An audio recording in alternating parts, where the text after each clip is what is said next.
ஜோதிடத்துறைக்கு நான் வந்து 1½ வருடம் தான் ஆகுது. நானும் புதுமையா இப்ப தான் வந்திருக்கேங்கய்யா.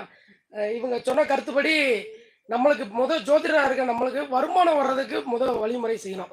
வழிமுறை என்ன பண்ணணும் அப்டின்னா, நம்மளோட 10ஆம் இடத்தோட அதிபதி எந்த நட்சத்திரத்தில உட்கார்ந்திருக்காரோ, அந்த நட்சத்திரத்துக்கு 26வது நட்சத்திரத்த நீங்க எடுத்து, உங்க வீட்டுக்கு அருகில இருக்க சிவன் கோயில்ல இத மட்டும் ஷார்ட்டா சொல்லி முடிச்சுர்றேன். இதோட சூரியன்னா தேன், சந்திரன்னா ச அரிசி மாவு, செவ்வாய்னா பால், புதன்னா கரும்புச்சாறு, குருன்னா நெய்யி, சுக்கிரன்னா தயிரு, சனி பகவான்னா இளநீரு, ராகுனா சந்தன குழம்பு, கேதுனா வில்வ போட்ட தண்ணீர். இத வச்சு நீங்க உங்களுடைய 10ஆம் அதிபதி எந்த நட்சத்திரத்தில நிக்கிறாரோ, அந்த நட்சத்திரம் வரக்கூடிய நாள்ல, அது வளர்பிறையா இருக்கணும். தேய்பிறையில போய் பண்ணிறக்கூடாது.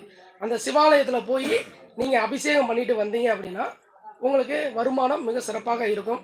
இதே மாரி எந்தெந்த பாவம் நமக்கு கெட்டு போயிருக்கோ, அந்த பாவத்துக்கு 26வது நட்சத்திரத்த எடுத்து நீங்க செயல்படுத்துனீங்கன்னா, கண்டிப்பாக நெறைய சக்சஸ் குடுக்க முடியும். நான் இந்த 1 வருஷத்திலே எனக்கு இப்ப டைம் குடுக்க முடியாத அளவுக்கு நான் அவ்வளோ பிஸியா ஓடிக்கிருக்கேன். எல்லாம் இறைவன் குடுத்த ஆசீர்வாதமும், என்னுடைய குருமார்கள் குடுத்த ஆசீர்வாதத்திலே பண்ணிக்கிருக்கேங்க. நீங்களும் இந்த முறைய இது பண்ணுங்க. மேற்கொண்டு ஏதாவது இத பத்தி தகவல் தெரியணும்னா, நம்ம ஃபோன்ல உங்ககிட்ட தெளிவா நான் சொல்றேன். ஏன்னா நேரம் கம்மியா இருக்கனால, என்னுடைய ஃபோன் நம்பர் சொல்றேன். நீங்க மட்டும் குறிச்சுக்கங்க. உங்களுக்கு இது பத்தின தகவல் வேண்டும்னால், தாராளமா என்ன தொடர்பு கொள்ளுங்க. கண்டிப்பாக நான் உங்களுக்கு அந்த தகவல தெளிவா டீட்டெயிலா உங்களுக்கு WhatsAppலயும் போட்டு விட்டுறேன். என்னுடைய ஃபோன் நம்பர் வந்து 91 718 45 718. பேர் வந்து திருவாதிரை சிவசரவணன். நீங்க எப்ப வேணாலும் தொடர்பு கொள்ளலாம்.